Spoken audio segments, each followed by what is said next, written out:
Բարի երեկո, սիրելի հայր ջան, ընկերներ ջան, ես այսօր մի փոքր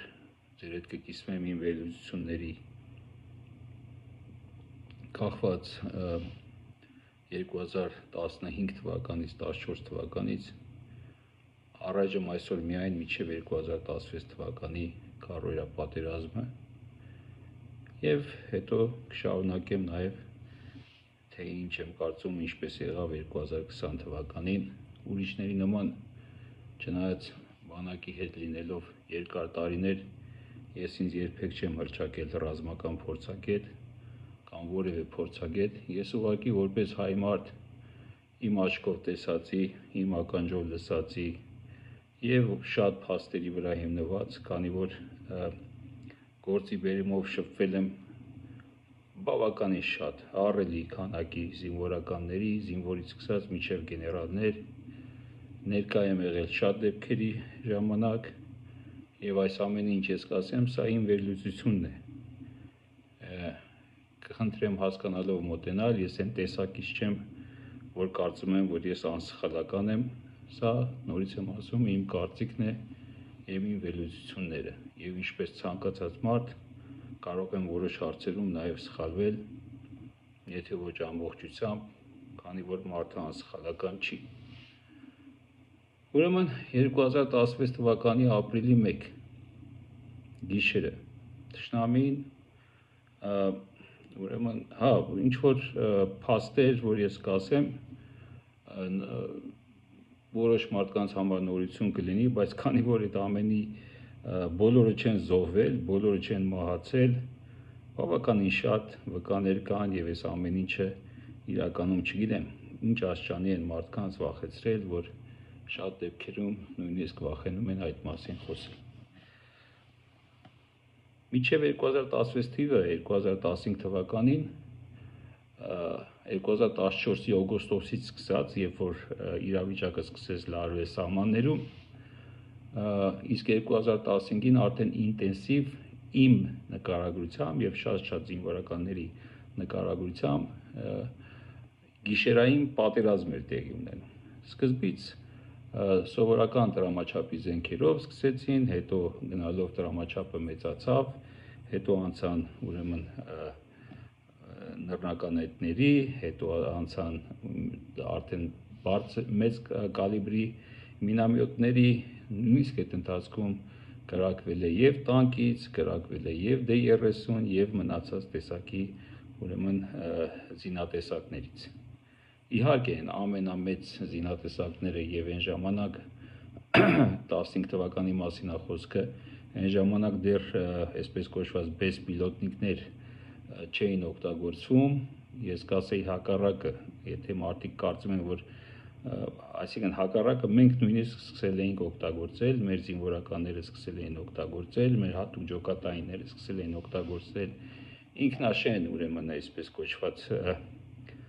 բեսպիլոտնիկներ, հա, ATS-ներ եւ գնալով ինչպես ասեցի, այդ լարվածությունը շատացավ եւ ամեն գիշեր, քանի որ ինքս եմ ներկա եղել շատ դեպքերում, շաբաթը 3 օր գիտեք, որ մենք գործի բերումով անցկացնում էինք դիրքերում,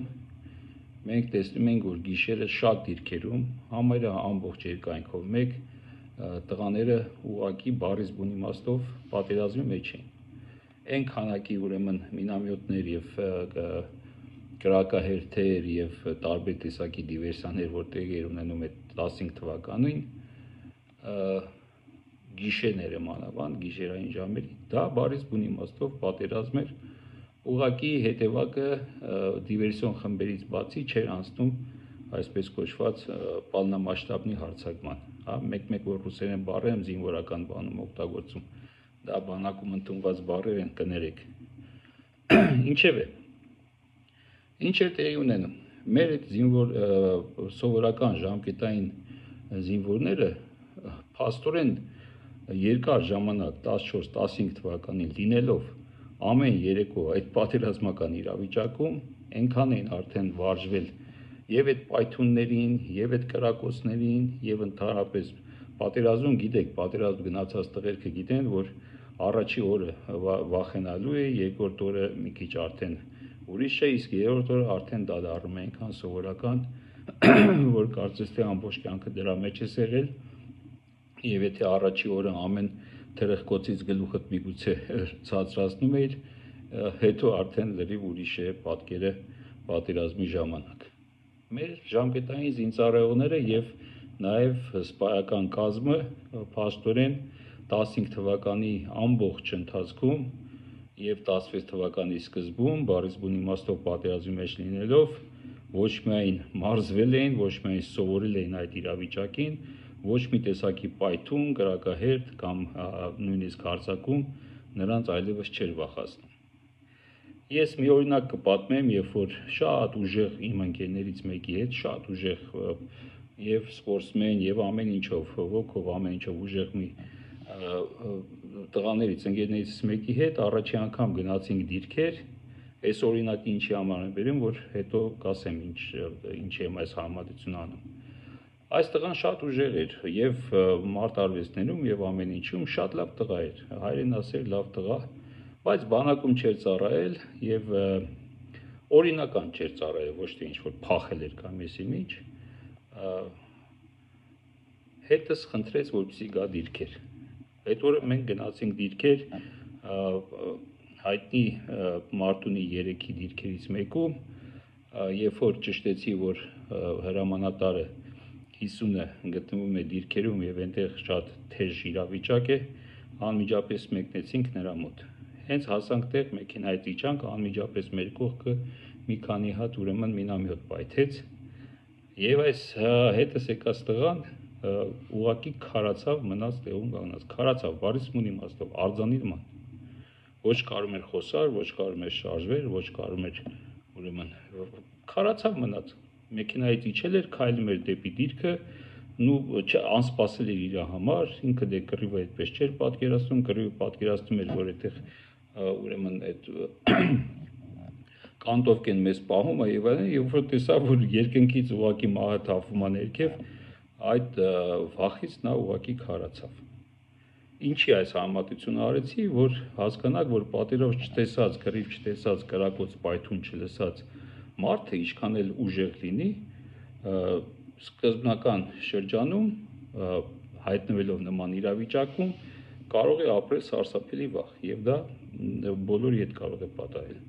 Իսկ մարդը, որ պարբերաբար այդ պայթուններին սովորում է, ես բացատրում եմ մեր զինվորների հոգեվիճակը, իրանց դուխը մարտական եւ այլն։ Դա է իմ ասածից իմաստը։ Կներեք։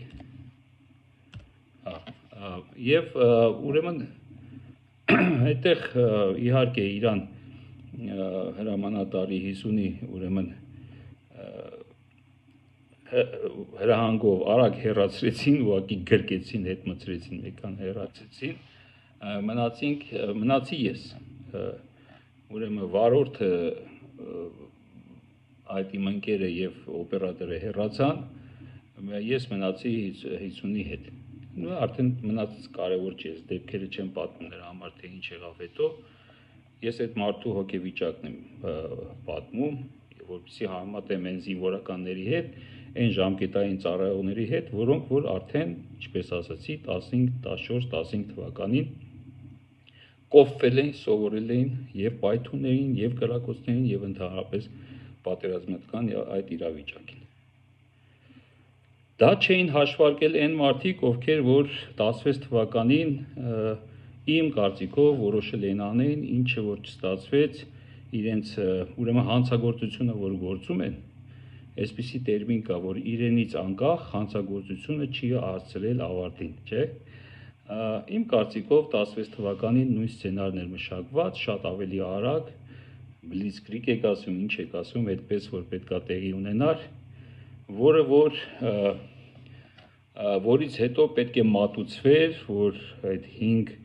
եւ 7 շրջանները եկեք հանձնենք, տեսակ ինչ եղավ, հասան Հադրուտ,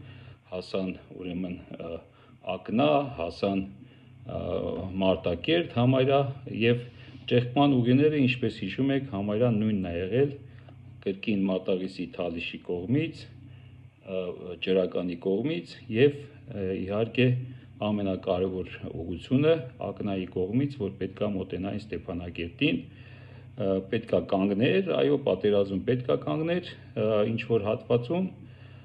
հադրութում կարծում եմ իրանք պետք է գային հասնեին մինչև Զիվյատի, չեմ կարող ամեն ինչը բացատրեմ, հասկացողը գիտի դա ինչ է եւ որտեղ է, Ակնայում գալու են հենց Ակնայում մինչև Ասկերան եւ պլանավորված էր Մատաղիսի եւ Թալիշի հատվածում գալ մինչև այն Մարտակերտ գնացող խաչմերուկը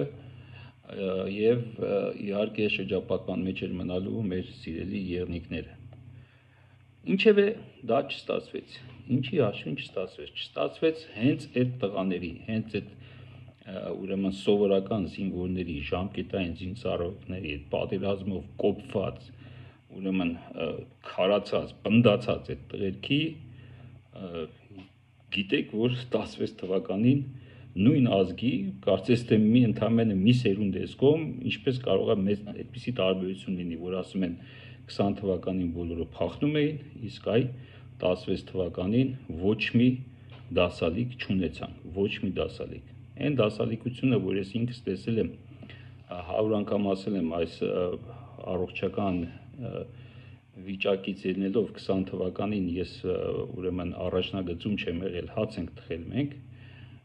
բայց իհարկե այդ գլխավոր ճանապարհի վրա տեսել եմ եւ դասալիկությունը եւ այդ ամեն ինչը իմ աչքով տեսել եմ։ Ես ինչ խոսում եմ հիմնականում այն ամեն ինչի մասին, որ ես ինքս համոզված եմ, քանի որ ինքս տեսել եմ։ Ու ինչ տեղի ունեցավ։ Մի քանի ուրեմն ազնվագույն հայ սպաներ, որ եւ Թալիշի ուղությամբ եւ ուրեմն ջրականի ուղությամբ մասնավորապես կարող եմ երկու անուն նշել,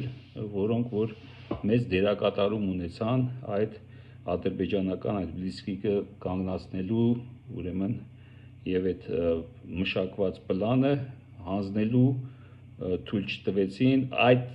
արդեն նշածս անznազո հզոր ժամկետային եւ պայմանագրային, որտեղ չի կարելի բացառել նաեւ պայմանագրայինները, նրանք այդ ժամկետայինների նման ամբողջ գիշեր այդ պատերազմի մեջ էին, որտեղ գիտեք դիրքեր կան պայմանագրայիններն են պահում, դիրքեր կան ժամկետայիններն էին պահում, նրանք բոլորը ոչ մի ուրեմն դասակարգում ոչ միտեղ մենք չենք ունեցել ուրեմն դասալիկներ, որտեղ բոլորն էլ կոփված էին ասածս այդ 1 տարի տևած գիշերային պատերազմների ժամանակ։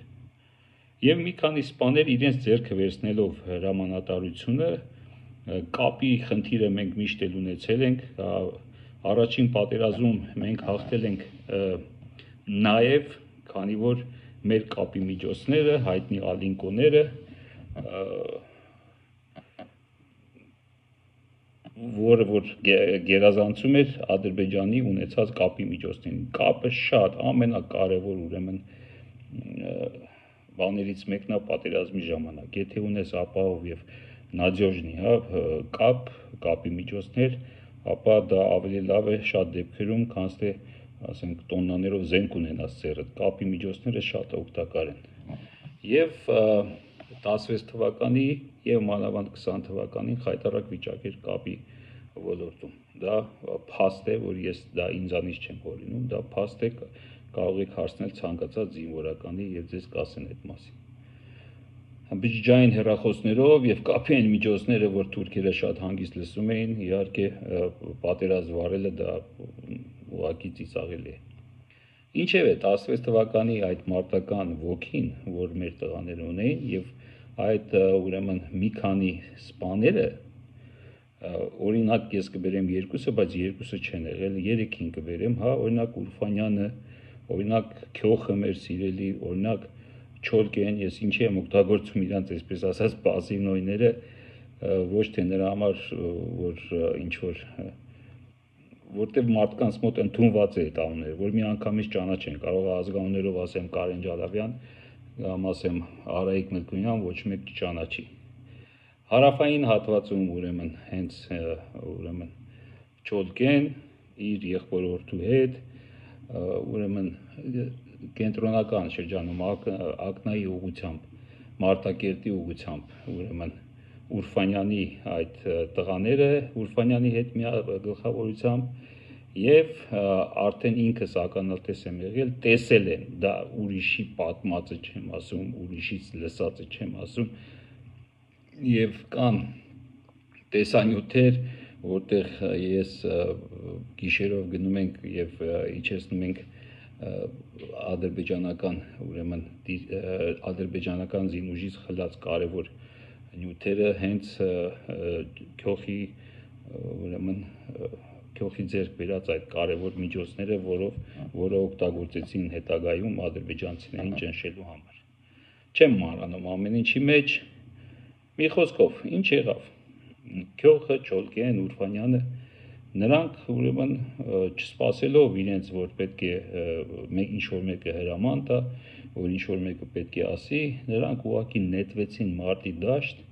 եւ իրենց այդ անձնազոհ զինվորների եւ ընկերների հետ միասին ջախջախեցին, կանխեցին առաջ խաղացումը։ Եվ արդեն դրանից հետո հիշում եք հայտնի, որ ասում են, որ գնաց Սերժ Սարգսյանը գնաց Արցախ, ասեց կամ պատերազմ, կամ ուրեմն շրջանները պետք է հանձնենք, պատկերացրեք, թե եւ Սերժ Սարգսյանին այնտեղ չընդունեցին, այսինքն չընդունեցին, որն այդ առաջարկը չընդունեցին, ասեցին, որ մենք կկռվենք, բայց չենք հանձնի ոչ մի բան։ Պատկերացրեք ոնց է լինելու այդ խոսակցությունը, եթե Թշնամին եկած ելներ 20 թվականի նման արդեն Հադրութի, Ստեփանակերտի, Մարտակերտի եւ այլ ուրեմն կարևոր կեթերում արդեն նստած լինեն, եթե իրանց մոտ ստացվեր ապրիլյանի այդ պլանը, որը որ ոչինչով չէր տարբերվում 20 թվականի, ասեմ ձեզ, զինատեսակներով տարբերվում էր, մասնակից պետությունները Ադրբեջանի կողմից տարբերվում էր, բայց պլաններով եւ իր ուժգնությամբ եւ այլով չէր տարբերվում։ Մի խոսքով, ինչ տեղի ունեցավ։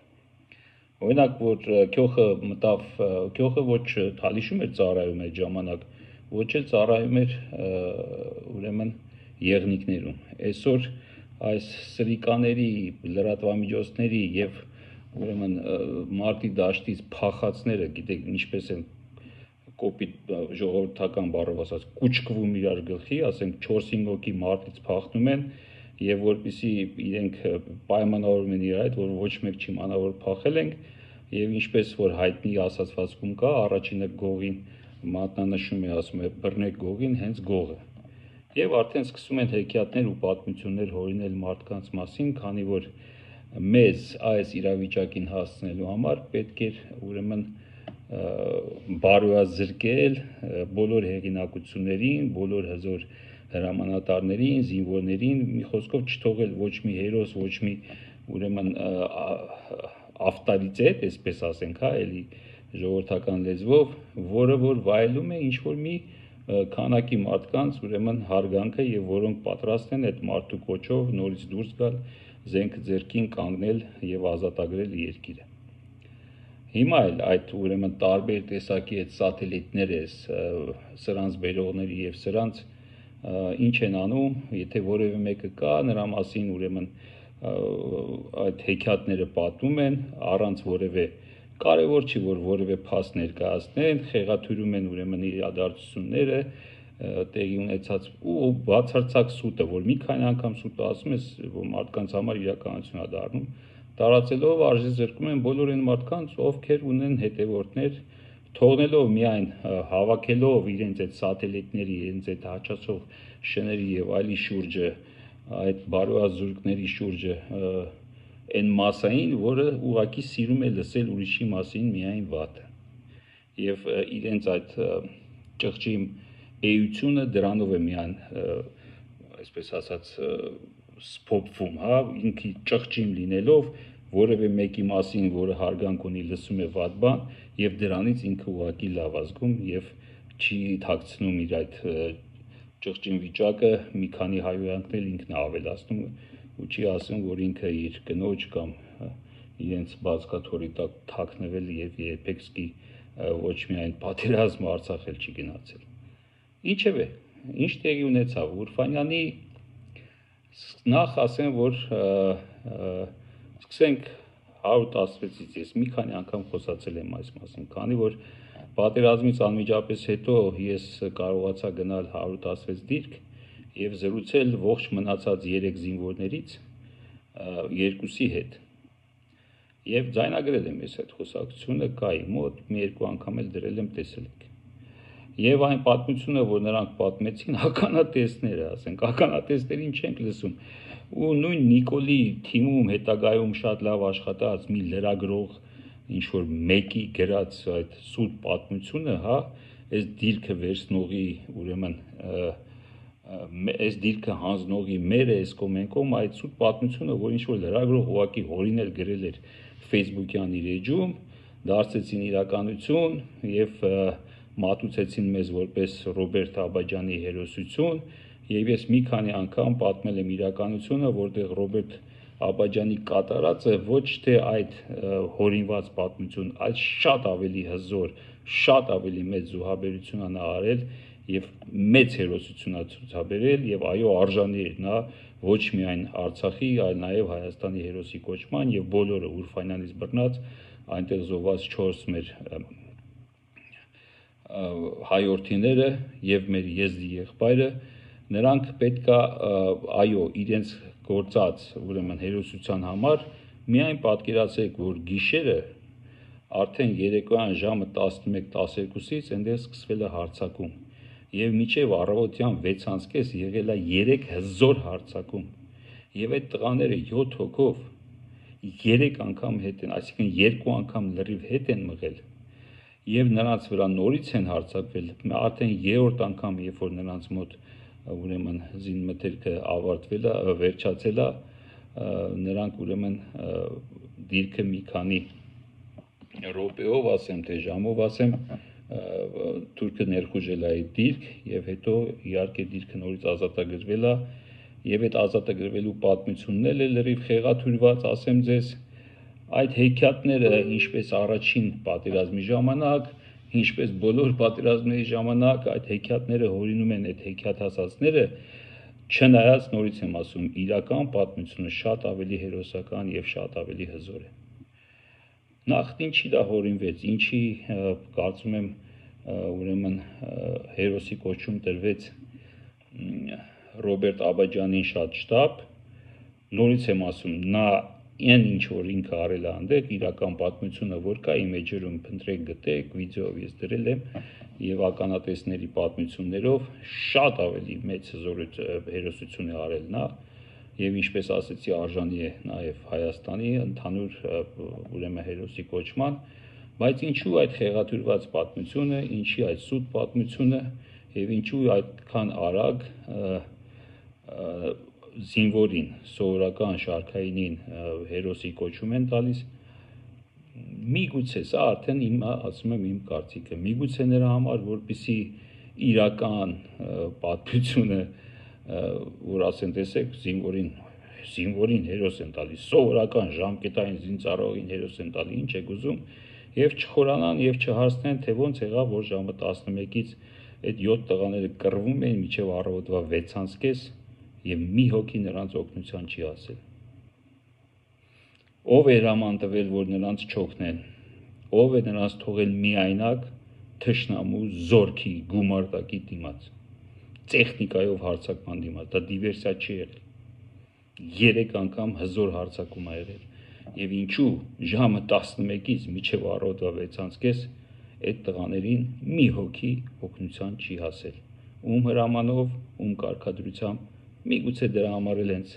այդ հերոսի այդ պատմությունը այդ ամեն ինչը հորինվեց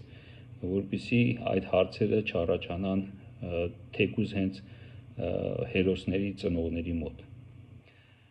եւ նույնը ասենք Թալիշում նույնը Մատաղիսում եւ Թալիշում ինչու պետք է ասենք Սրխավանդից քյոխը գա տանկերով եւ ազատագրի 14 կիլոմետր եկանքով գրաված ուրեմն դիրքերը ինչու այնտեղ քանի որ նահանջ չի եղել եւ ինչու այնտեղ այդ հակահարձակումը ավելի շուտ չի կազմակերպվել եւ ինչու չեն գնացել միջև վերջ եւ ինչու կանգնեցվեց պատերազմը, քանի որ այո, իրոք կար հնարավորություն ազատագրելու բոլոր նրանց կողմից ձեռք բերված դիրքերը եւ հարավում եւ ուրեմն հյուսիսում եւ անպայման պատերազմը կանգնացնելու այդ 4 օրը կանգնացնելու, երբ որ պետքա լիներ արդեն հզոր հարձակումը, ես հիշում եմ ինչպես էին ցնծում բոլոր զինվորները ժամկետայինից բռնած սովորական օֆիցերներով վերջացած, երբ իմացանք, որ առավոտյան հակահարձակման ենք անցնելու եւ ազատագրելու բոլոր ուրեմն գրաված դիրքերը, դեռ մի բան էլ առաջ ենք գնալու։ Այդ ինչուների պատասխանը ես հիմա չունեմ։ Ես ուղղակի ցիտում եմ այն ամենը, ինչ ականատես եմ եղել, նորից եմ ասում։ Հարավում մնացած հարավին չեմ անդրադառնում, չնայած իմանալով որ Չոլկեն իր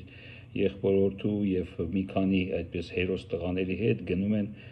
եթե չեմ սխալվում 118 դիրքում կանգնում են ու հանգիստ առաջ գնացող ուրեմն տանկերին ու BTR-ներին ուղղակի խոցելով, կոտորելով կանգնացնում են առաջ խաղացումը։ Եվ կրկին գիտեմ, որ այնտեղ չեն ուղարկել հատուկ, այլ ինքը անձամբ, ինչպես եւ քյոխը եւ մնացածը իրենք են որոշել գնան եւ անցնեն հակահարձակման, չսպասելով հակահարձակման հրամանի։ Ինչևէ, այդ ամենը ես հիմա ասում եմ կրկին նշեմ, որովհետեւ գիտեմ, որ ավել պակաս հաչալու են, խոսալու են շատերը, հենց նույն այդ մեդիա դաշտի ղեկավարվող այն ժամանակվաներից սկսված, ի սկզբանե սկսված այդ կառավարվող մեդիա դաշտը եւ մնացած ուրեմն սատելիտները, տարբեր տեսակի հաչող շները, որց կապ չունի, այդ ամեն ինչը ուրեմն փորձելու են հարձակվելով եւ իմ անձի վրա եւ իմ ասածները հերթական հեքիաթն են պատմելու, սա դիրքերն ա նկարել տվել ուրեմն թուրքերին կամ էս արել կամ թուրքին տարելա բան, ինչա աղավնո, երբ որ կան բոլոր փաստերը այդ ամեն ինչը ժխտող, թե ինչպես է այդ ամեն ինչ եղել, մարդիկ չեն մեռել, կան հարյուրավոր մարդիկ են, մի հոգի չի, երկու հոգի չի, թե ինչու էր պետք այդ օրը Անդրանիկ Չավուշյանին գյուղապետին ուրեմն եւ ինձ միամիտ այնտեղ հայտնված այդ պահին, երբ որ բերեցին դրանց ուրեմն կրկին չէին կարող թուրքին բերել աղավնո, իմ փեսան չկարողացավ մտնի աղավնո, որովհետեւ մեքենայի մեջ ձայնագրող սարքեր կային, եկել էր իմ հետևից, որ ես արդեն պետքա գայի Երևան։ Ոնց եղավ, որ այդ ռուսների BTR-ը հայկական պոստը անցավ ու իրենց հետ բերեց այդ թուրք ժուրնալիստին եւ նրա ուրեմն օպերատորին, դա էլ առանձին հետաքննության հարցա լինելու, երբ որ Հայաստանում կիշխեն հայերը։ Ես հավատացած եմ մի օր այդ կգա ու այդ բոլոր հարցերի պատասխանը կստանանք։ Ինչևէ, ինձնից չխոսանք, խոսենք, ես օրինակը բերեցի, թե ինչպես են իրականությունը ճնշում անմիջապես հարձակում գործելով իրականության մասին խոսացողների վրա եւ փորձելով նրանց ասածները արժեզրկել։ Եվ այդպես, ինչ տեղի ունեցավ, այդ կռվող տղաները, որ խանգարեցին այդ դիվական պլանը 16 թվականին, նույն այդ դիվական պլանը, որ իրականացեցին 20 թվականին, բերելով եւ այնտեղ նստացնելով իրենց սիրելի ուրեմն ստորաքարշ ողորմելիներին, որոնք որ կանեին ցանկացած թուրքի ուրեմն ցանկություն, ինչը որ տեսնում ենք այսօր տեղի ունենում։ Եվ այսպես ինչ եղավ։ Բանակը խանգարեց 16 թվականին, անկախ ցանկացողներից, որ դա տեղի ունենա, եւ թույլ չտվեց, որպեսզի իրենց այդ դիվական պլանը իրականացնեն։ Ուրեմն ինչ պետք է անել, ուրեմն պետք է այնպես անել, որ բանակը, այդ հզոր բանակը, այդ հզոր տղաները նույն մարտական ոգին չունենան։ Պարզ է, որ նրանք պետք է 1-2 տարվա մեջ այդ տղաները փոխվում են, սերնդափոխություն է տեղի ունենում, գալիս են հաջորդները եւ ինչ արեցին։ 18 թվականից սկսած 2 տարի ոչ մի կրակոց սահմանին չէր լինում։ Դա պայմանավորված չէր նրանով, որ այնտեղ Աշոտ Փաշինյանն էր կարծեմ, հա, որ ասում են, քանի որ ինքն դե ծառեմ, ոչ, դա մանրուք է, դա անիմաստ է այդպես բացատրել, որ ամբողջ երկայնքով սահմանի, այնպես չի, որ Աշոտ Փաշինյանը, ասենք, ամբողջ օրը դիրքում կանգնած սահմաններ պահում, ծառայում էր, գիտենք որտեղ էր ծառայում, դրա մասին չեմ ուզում խորանամ, բայց իրական պատճառը ինչու՞մ էր, որպեսզի մեր ժամկետային զինծառայողները 18 թվականից 20 թվականի, այսինքն ամբողջ սերնդափոխություն ա եղել, 16 թվականի ծառայողները, նույնիսկ սալագաները, նորեկացները արդեն գնացել են տուն, լրիվ նոր սերունդ է, իսկ կրակոցների եւ պայթունների այդ սովոր սերունդը չկա, նույնիսկ զորավարժությունները դադարեցին, կարգին զորավարժություններ չեն լինում, ես այդ ամեն ինչին լավ տեղյակ եմ, եղած զորավարժություններ ձևական ստից բաներ, այլ բանակում զորավարժությունները, պայթունները եւ այդ մարտական ոգու բարձրացնելը փոխարինվեց խաշով, խորովածով, բանանով ու գլուբնիկով, ելակով, հա? Եվ այդտեղ ուրեմն բանան, գլուբնիկ, շոկոլադ, խաշ, խորոված եւ թույլատրված հեռախոսներ, հիշում եք հեռախոսները թույլ տվեցին, ամբողջ օրը տունը սիրածի հետ խոսացող զինվորին բերեք համեմատեք, եւ դրանք երեխաներ են, 18 տարեկան դրանք մեր երեխաներն են,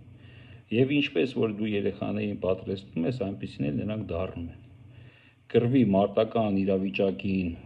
պայթունների, զորավարժություններին, թեկուզ եթե թշնամին չի էլ կրակում, ապա հաճախ զորավարժություններ, կրակոցներ, պայթուններ, զորավարժությունների ժամանակ մարդը սովորում է, իսկ դրա փոխարեն խորոված խաշ, կլուբնիկ, բանան ուտելով, ուրեմն աֆիցերներին զրկելով զինվորների հանդեպ որևէ ուրեմն կոշտություն ցուցաբերել եւ այլն, այդ ամեն ինչին գումարում ենք նաեւ, ինչպես ասեցի, հեռախոսները, ուրեմն անընդհատ կապ ծնողների հետ խոսալ, այդ խոսակցությունները լսվում են իհարկե, թշնամու կողմից ամեն ինչ տեղեկանում են, թշնամին էլ հատուկ չի կրակում, որպեսզի մեր զինվորները ուղղակի փափուկ լինեն, փոխաբերական իմաստով փափուկ լինեն, եւ ինչպես իմ ընկերոջ օրինակը բերեցի, պայթուններին, կրակոցներին անսովոր մարդը հայտնվելով պատերազմական իրավիճակում, պարզ է չէ, որ լրիվ ուրիշ ձևով է իրեն դրսևորում, եւ դա մեր 16 թվականի տղաների եւ 20 թվականի տղաների լավ ու վատի մասին չի խոսում, բոլորովին, նրանք նույն երեխաներն են, մեր երեխաներն են, կապ չունի, դա խոսում է, թե ինչի են իրենք պատրաստ այդ պահին, ոչ իրենց մեղքով, այլ հենց ծրագրով այդ ամեն ինչը մշակած, այդ ուրեմն ստորաքաշ թրքահապատակների ուրեմն միտումնավոր արած այդ տեխնոլոգիաներով, ինչպես կարողացան, ու էլի կրկին, ինչպես ես ասեցի, 1-2 օր է տևում, եւ մեր զինվորականներից շատերը, մեր այդ մատխաշ սերունդից շատերը, անկախ նրանից, որ ամեն ինչ արված է, որ կրկին շատ արագ տեղի ունենար այդ կապիտուլյացիան, նրանք կրկին առանց հրամանատարների, շատ դեպքերում փախած հրամանատարներով եւ այլն, նրանք էլ էին փափկել, այդ հրամանատարներն էին դարել, շատ դեպքերում իրենք իմանալով 16 թվականին ով իրեն ինչպես է դրսևորել, նրանցից շատերին, ովքեր որ հայտնի չէին, օրինակ քյոխը հայտնի էր, քյոխին հանելը, քյոխին ուզում էին դատեին, գիտեք, չէ, 16 թվականի համար սկզբից ուզում են դատեն, հետո ժողովրդի մեծամասնության ճնշումով էր, որ նրան մարտական խաչի ներկայացրեցին, ոչ թե իրանց աչքի լուսն էր, որ ինքը կոպիտ ասած ինքնագլուխ գնացել էր 14 կիլոմետր ազատագրել էր իր ընկերների, զինվորների եւ այլոց հետ։ Նույն պատմությունը ուրեմն ինչ է ասում, 16 թվականին իմացան, որ զինվորականները մանավանդ որ սպայական կազմից ովքեր որ անznուրաբար կռվել են 16 թվականին, նրանց հերթով սկսեցին հեռացնել բանակից, տարբեր պատճառներով, թոշակի ուղարկելով, ժամանակից շուտ նրան ուրեմն ասելով, որ դիմում գրի հեռացի, ես ձեզ պատմել եմ, որ ինչպես նրանցից մեկը հենց հունվարի սեպտեմբերի 26-ի երեկոյան իմ մոտ վրդոված եկել էր անցնում էր եւ մտավ մեր ուրեմն Արի ռեզորտ եւ այնտեղ ճանաչեցինք, նստեցին, խոսացինք եւ ասեց, որ վրդոված գնում է, որպեսզի Դավիթ Տոնյանից պարզի այդ ինչի է ինքը 16 տարվա ծառայող, 16 թվականին էլ արիության մեդալ ստացած եւ այլն, իրեն ինչի են ստիպում դիմում գրել, չեն էլ թող տալիս, որ 4 տարին լրանա, 20 տարին որպեսզի գնա զինվորական թոշակի։ Եվ պատմեց, որ իր հետ 30 հոգու էլ այդպես հեռացել են։ Սեպտեմբերի 26 հաջորդ օրը այդ գիշեր պատերազմը սկսում է, հիշեք։ Մի խոսքով, ահա թե ինչ տեղի ունեցավ։ Եվ ահա թե ինչ տեղի ունեցավ 20 թվականին, արդեն, ինչպես ասեցի, բանակի մարտական ոգին քանդած եւ բանակը բարիս բուն իմաստով ուրեմն թուլացրած եւ թշնամու հետ իմ կարծիքով պայմանավորված ես բերեցի համեմատություն արեցի 16 թվականը 20-ի հետ եւ համոզված եղեք, որ իմ կասկածները հիմքեր ունեն, նորից եմ ասում, սրանք իմ կասկածներն են, հիմք ունեմ կասկածելու, որ այս ամեն ինչը պլանավորված էր 16 թվականին եւ իրենց կամքից անկախ սա չստացվելով հենց ստեղծեցին այն իրավիճակը, որպեսզի 20 թվականին արդեն դա տեղի ունենա։ Այսքան է այսօրվա համար, դեռ այս թեմաներով կշարունակեմ խոսեմ նաև 20 թվականի տեղի ունեցած դեպքերի մասին, չնայած 16 թվականի հետ համեմատած, նորից եմ ասում, 20 թվականը արդեն ոչ թե շատ մեծ մասը իմ աչքից տեսածով, այլ այնտեղ այն մարդկանց հետ, դե զինվորականության հետ իմ շփումները շարունակում են, շատերը իմ ընկերներն են եւ սպայական կազմից եւ զինվորներից եւ մենք էլ ենք ունեցել ջոկատ, ես ինքս չեմ եղել առաջնագծում, բայց մեր ջոկատը եղել է առաջնագծում, մենք մեր տղաների զոհեր ենք ունեցել եւ ուրեմն եղնիկներում եւ մեր շատ սիրելի իմ ընկերներից մեկը իր որդու հետ պատերազմի ժամանակ կռվում էր որդու հետ կողքի նա զոհվեց, մյուս ընկերոջս որդին զոհվեց իր գրկում, այդ մարդիկ կան, այդ ամեն ինչ կա, այդ փաստերը կան, նորից եմ ասում, մնում է որ մի օր մենք ունենանք հայկական իշխանություն եւ այս բոլոր փաստերը հանվի ջրի երես, ոչ թե ես կամ իմ նման մեկը խոսի, այ հայդատի առաջ կանգնեն բոլոր այդ սրիկաներն ու դավաճանները, որ այս արհավիրքը բերեցին մեր գլխին։ Ես հույսս չեմ կորցնում, հայ ազգը, մեր հայ տղաները, մեր երիտասարդությունը վատը չի, դա ձեզ նույնպես խաբում են, նորից եմ ասել, 1000 անգամ ասել եմ, այսօր ճիշտ հրամանատար կանգնի ու ասի առաջ գնում ենք ոտքով, քարվաճառով մինչև Մարտակերտ 10,000 հոգի կանգնի այդ հրամանատարի մեջքին ու իրար հետ կգնան, բայց նման հրամանատարներին հիմա արժեզրկում են, նրանց մասին ուրեմն հայտնի ուրեմն դավաճանների մասին ոչ մի խոսք չի խոսում, բայց հանկարծ որ տեսնում են մեր, ասենք, օրինակ գլխը, որ հայտնվում է միտեղ մի բառը ասում, անմիջապես տեսեք ոնց են հարձակվում եւ փորձում արժեզրկել մեր ուրեմն զինվորականներին եւ իհարկե հայտնվում են մարդիկ, այսպես ասած ապացուցողներ, որ տեսեք ինքը սենց, ինքը նենց եւ ինչպես ասեցի, այդ ապացուցողների մեծ մասը հենց դիրքերից, պատերազմից, ռազմաճակատից թռածներն են եւ իրենց հորինած պատմություններով հենց փորձում են թաքցնել իրենց ճղճիմությունը։ Այդքանը, առայժմ այսքանը կխոսենք արդեն հաջորդ անգամ կխոսենք ավելի շատ 20 թվականի եւ մինչեւ 20 թվականը ուրեմն այդ ժամանակաշրջանի 18-ից 20 թվական ինչը որ հնարավոր է։ Բարի գիշեր։